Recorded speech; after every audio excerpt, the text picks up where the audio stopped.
Sa iban pang balita, posible bagong fault line sa banwasang Gimbal, isa sa mga ginakonsiderar sa mga eksperto nga rason sa asod-asod nga linog sa Iloilo sang nagligad nga simana. Si John Sala nakatuto. Nagluntad ang pila ka linog sa probinsya sang Iloilo subong nga bulan sang Abril. Sang Abril 13 nagluntad ang magnitude 4 nga linog nga epicenter ang banwa sang Tigbawan.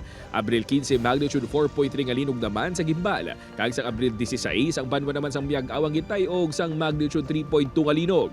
Bangod sa asod-asod nga linog, nagpatigayon sa pagtuon ang FIVOLCS kag nagagwa nga posible mayara sang bago nga fault line sa banwa sang Gimbal. Seismic swarm ini kung tawgon o kunang serye sa mga small to moderate nga linog sa isa ka area. Sa sulod sang inadlaw, sinimana o kung binulan.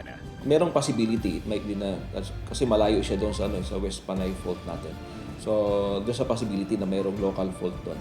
Understudy tanada, tira nga lugar. Actually, ang amon nga division, may mga expertise na siya, mga amon mga geologists, nga kung may aragiman dominant ang gid na saya, so, ilagay na nga osisaon. Si Nanay Helen, aminado nga sang una kung maglinog, automatic, nagakinaran-karan kuno sila dayon.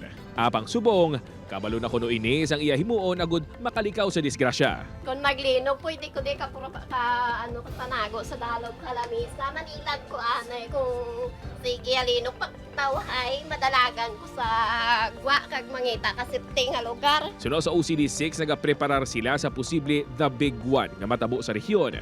Apang dako nga pagpanghangkat ang kahandaan sa mga LGU kag sa publiko. We have our own big one din dito sa So yun ang namin, yun ang pinagtutunan natin ng pansin, no? Yung how to communicate, no, effectively yung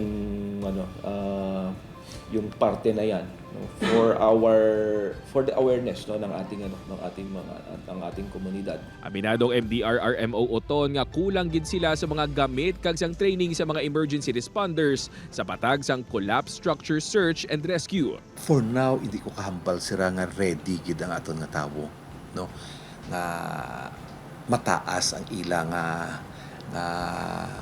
sensitivity sa mga butang sa linog.